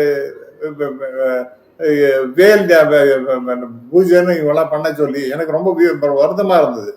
ஏன்னா மக்களுக்கு விஷயம் தெரியாதவங்க வேலை வச்சுன்னு பூஜை பண்றாங்கன்னா அவங்களுக்கே விபரீதமான விளைவுகள்லாம் ஏற்பட்டதுன்னா அது இவங்களுக்கு என்ன தெரியும், இவங்க பாட்டு ஏதாவது சொல்லிட்டு போடுவாங்க. ஆகவே இது வந்து Karuppar Koottam it was very big failure, அந்த இஷ்யூ எடுத்தது. அடுத்தது வேல் யாத்திரை வாஸ் வெரி பிக் ஃபெயிலியர். அடுத்தது மூணாவதாக இதை எடுத்து இந்த சிக்கந்தர் மலைன்னு சொன்னதா புர்ரா விடுறது, இதெல்லாம் ரொம்ப தப்பானது. அதாவது மக்கள்கிட்ட தேவையில்லாத இஷ்யூஸ் எல்லாம் கொண்டு போயிட்டு அதனால விளைவுகள் விபரீதமாக வரக்கூடியது, அரசியல் செய்வது என்பதுங்கிறதெல்லாம் ரொம்ப ரொம்ப தவறானது. ஆன்மீகங்கிறது அவனுக்கு தனிப்பட்ட விஷயம். அது அதை கொண்டு போய் நீங்க எல்லாரும் இப்படிதான் பண்ணணும் சொல்லிட்டு முருகனை தான் எல்லாரும் கும்பிடணும் கிடையாது. அவருக்கு யாரோ சொன்னார் கௌமாரம்னு, சில பேர் கௌமாரத்தை சொல்லுவாங்க, சில பேர் அதே மாதிரி கணபதியை கும்பிடுவோம், சிவனை கும்பிடுவோம், விஷ்ணு கும்பிடுவோம். இது அவங்களுக்கு யாருக்கு எது வேணுமோ அதை செஞ்சுன்னு போறாங்க. இது இப்படிதான் பண்ணணும்னு சொல்லிட்டு தயவு செய்து தனி மனித உரிமைகள் எல்லாம் பறிக்கிற மாதிரி இதெல்லாம் செய்யாதீங்க. இது வந்து அரசியல் செய்வது என்பது அநாகரிக நம்ம மட்டுமல்ல, இந்த நல்ல ஒரு நாடு வளர்ந்து கொண்டிருக்கின்ற அந்த நாட்டுக்கு மிகப்பெரிய கெடுதலை தான் உண்டாக்கும். Okay sir, okay okay okay sir. Thoothukudi செல்லும் சார், வணக்கம். தூத்துக்குடி செல்லும் சார், ஒரு பதற்றத்தை உண்டாக்குவதுதான் இதனுடைய நோக்கம். அதனாலதான் இந்து முன்னணி எடுக்கக்கூடிய ஒரு முன்னெடுப்பை மாவட்டந்தோறும் ஆலோசனை கூட்டம் நடத்தி ஒரு வீட்டு தொடர்பு இயக்கத்தை வந்து ஒரு பிஜேபியினுடைய மகிழா பிரிவினுடைய தேசிய தலைவர் வந்து ஒரு வீட்டு தொடர்பு இயக்கத்தை தொடங்கி கொண்டு போறதெல்லாம் இங்கு வந்து ஏதோ ஒரு பதற்றத்தை உண்டாக்கி இங்கு மக்கள் மத்தியில் ஒரு பிளவை ஏற்படுத்தி ஹிந்து ஓட்டுகளை ஒன்றிணைத்து அதை தாங்கள் வந்து இந்த எலெக்ஷன்ல கெயின் பண்ணும் அப்படிங்கிறது தான் இதனுடைய இவர்களுடைய ஹிடன் அஜெண்டா. இவர்கள் வந்து பக்தியாகலாம் இந்த மாநாட்டை நடத்தவில்லை அப்படிங்கிறது தான் திமுகவினுடைய குற்றச்சாட்டு சார். உங்களுடைய பதில் ஒரு 4 நிமிஷம் எடுத்துக்கங்க சார் ப்ளீஸ். ஒருவேளை முத்தமிழ் முருகன் மாநாடு நடத்தியது திமுக ஓட்டு அரசியலுக்காக என்று நீங்க ஒத்துக்கிட்டீங்கன்னா அல்லது பாக்குறவங்க ஒத்துக்கிட்டா அது இதுவும் அப்படியே எடுத்துக்கலாம். முத்தமிழ் முருகனுக்கு மாநாடு நடத்திய திமுக, சேகர் பாபு, மாண்புமிகு அறநிலையத்துறை அமைச்சர் சேகர் பாபு இந்துக்கள் ஓட்டுக்களை திமுகவுக்கு ஆதரவாக திருப்புவதற்காக நடத்தினார் சொன்னீங்கன்னா அதையும் அது போல இதையும் வச்சுக்கிடுங்க. ரைட்டு. என்னுடைய நண்பர் முரளி, திமுகவை சார்ந்த முரளி, திமுக காரங்க வழக்கமா சொல்ற பொய்ய அப்படியே சொல்றாரு. சங்கிகள்னு சொன்னா என்ன அர்த்தம் தெரியுமா? சங்கிகள் என்று சொன்னால் சமாதானத்தை விரும்பக்கூடியவர்கள். அப்படியா? ஆனா நான் என்ன சொல்றேன், கரூர் முரளி சார் கொஞ்சம் அமைதியா இருங்க, அவர் பேசி முடிச்ச உடனே பேசுங்க ப்ளீஸ். அதாவது சங்கிகள் சொன்னா சமாதானத்தை விரும்பக்கூடியவர்கள். சார் உலகத்திலே யாரும் இப்படி ஒரு விளக்கத்தை கொடுத்திருக்க மாட்டாங்க. இல்ல நான் சொல்றேன் சார், கேளுங்க. இவங்கள பங்கிகள் சொல்றேன். யார? திமுக காரங்கள. இது நான் கற்றறிந்த இலக்கியம்னு வச்சுக்கிடுங்க. அதனால நான் என்ன சொல்றேன்னு கேட்டா, நீங்க இப்ப பதட்டப்பட வேண்டிய ஐயா ராமசுப்ரமணியம் கூட சொன்னாங்க, ராமர் காலத்திலேயே கோயில் இல்ல, சாமி இல்லைன்னு சொன்னாங்கன்னு சொல்லி. நான் என்ன சொல்றேன், ஒரு நல்ல ஆன்மீகவாதி சேராத இடம் சேர்ந்து இன்னைக்கு தத்தளிச்சுக்கிட்டு இருக்காங்கன்னு வருத்தப்படுறேன். ஏன்னு கேளுங்க, ராமர் புகழோடும் ஐவரானோம், முன்பின் குன்று சொல்வான் மகனிடம் அறுவரானோம், எம்முன் அகமலர் காதலையே நின்னோடும் எழுவரானோன்னு சொல்லி விபீஷணனை பார்த்து சொன்னார். யாரு?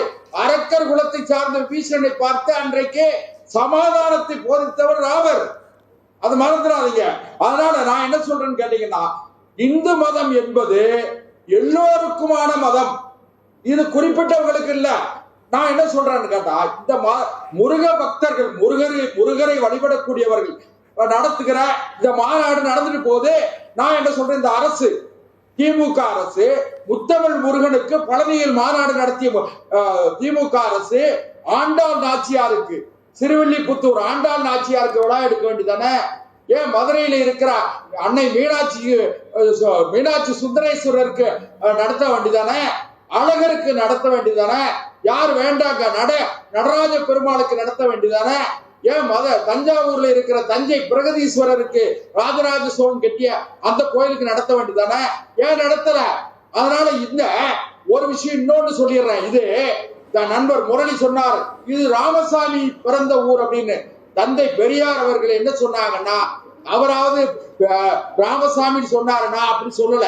தந்தை பெரியார் என்ன சொன்னார்னா, கடவுள் இல்லை, கடவுள் இல்லவே இல்லை, கடவுளை நம்புகிறவன் விட்டால் அப்படிலாம் சொன்னாரு. ஆனா அண்ணா அப்பவே சொல்லிட்டார், என்ன தெரியுமா? ஒன்றே குலம் ஒருவனே தேவன். கலைஞர் என்ன சொன்னார் தெரியுமா? கோவில் கூடாது என்பதில்லை, கோவில் கொடியவர்களின் கூடாரமாக கூடாது சொன்னாரு.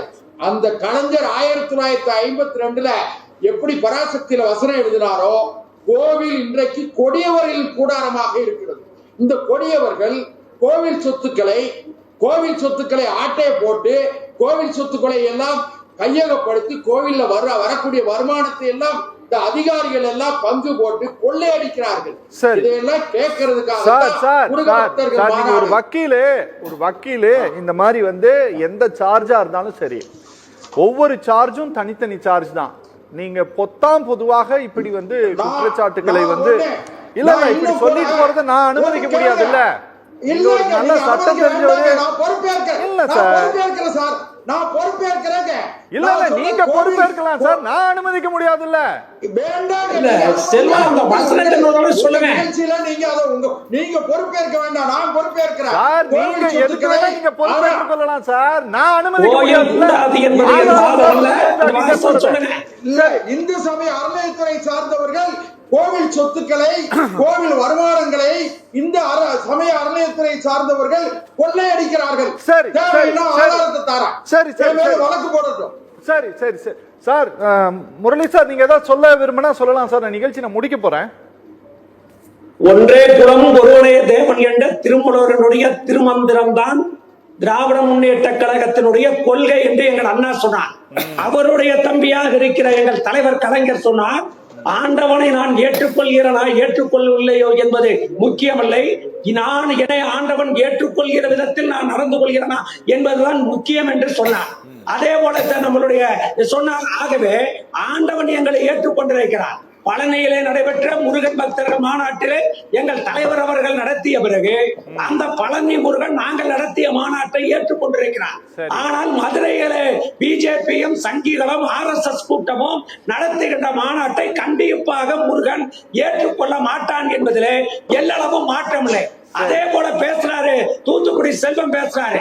பழனியில நடைபெற்ற மாநாடு ஓட்டுக்காக திமுக நடத்துச்சுன்னா நாங்க மதுரையில் நடத்துற மாநாடு ஓட்டுக்காக நடத்துறோம்னு பேசுறாங்க. நான் கேட்கிறேன், பழனியில எப்ப மாநாடு நடந்துச்சு? நாங்க தேர்தல் முடிந்து நாங்கள் ஜெயித்த பிறகு மாநாடு நடைபெற்றது. ஆனால் அடுத்த வருஷம் தேர்தல் வருது. இப்ப நீங்க மாநாடு நடத்துறீங்கன்னா எண்ணத்துக்கு நடத்துறீங்க? இந்துக்கள் ஓட்ட பெற்றுவிடலாம் என்கிற எண்ணத்திலே நீங்கள் வந்து மாநாடு நடத்தி கொண்டிருக்கிறீர்கள். அதே போல செல்வத்துக்கு நான் அடக்கத்தோடு சொல்லுகிறேன், கோயில் சொத்துக்கு ஆசைப்படுகிறவன் திமுக காரன் இல்ல. வடக்கே போய் வா, கோயில் சொத்தை அத்தனை சொத்தையும் கொள்ளையடித்து வைத்திருப்பவர்கள் இந்த நாட்டில் போலி சாமியார்கள். அந்த போலி சாமியார்கள் இருக்கிற வடநாட்டு கும்பல் இந்த தமிழ்நாட்டை ஆக்கிரமித்து விடக்கூடாது, தமிழ்நாட்டில் இருக்கிற செல்வங்கள் பறிபோய் விடக்கூடாது என்பதற்காக தான் திமுக பாடுபட்டுக் கொண்டிருக்கிறது. நீங்கள் நாயன்மார்களா? நீங்கள் ஆண்டாளா?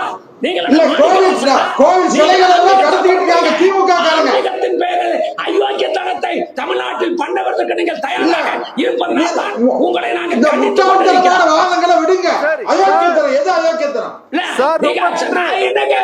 இத்தனை அயோக்கியத்தனம் செஞ்சு தமிழ்நாட்டை வன்முறை பார்க்கறீங்க. உங்க எண்ணம் ஈடேறாது, ஈடேறுவதற்கு நாங்கள் விட மாட்டோம். இது தமிழ்நாடு தாய்குலைகளாக இருக்கிற மாநாடு, மதச்சார்பில் உள்ள நாடு. மதவெறியர்களுக்கு இடமில்லை, பிஜேபிக்கு இடமில்லை, சங்கி கூட்டங்களுக்கு தமிழ்நாட்டில் இடமில்லை என்பதை 2020 பயங்கரவாதியை வளர்த்துக்கிட்டு திமுக பதிவு கடமைப்பட்டிருக்கோம். சரி சார், ரொம்ப நன்றி. ரொம்ப கவனத்தோடு இந்த மாநாட்டை இந்து முன்னணியும் பாரதிய ஜனதா கட்சியும் நடத்தும் அப்படின்ட்டு நாங்களும் நம்புறோம். ஏன்னா இது ரொம்ப சர்ச்சைக்குரியதாக நாளுக்கு நாள் மாறிக்கிட்டே இருக்கு. அதனால எந்த விதமான பதற்றமும் இல்லாம மத பிரச்சனை ஏற்படாத வகையில் இந்த மாநாடு நடத்தப்படும் அப்படின்ட்டு நாங்க நம்புறோம். நேரம் ஒதுக்கி நிகழ்ச்சியில் பங்கேற்ற 4 பேருக்குமே நேயர்கள் மற்றும் நிர்வாகம் சார்பாக மனமார்ந்த நன்றி. நேயர்களே, நிகழ்ச்சி நிறைவு பெறுகிறது. மீண்டும் மற்றொரு நிகழ்ச்சியில் சந்திக்கலாம். நன்றி.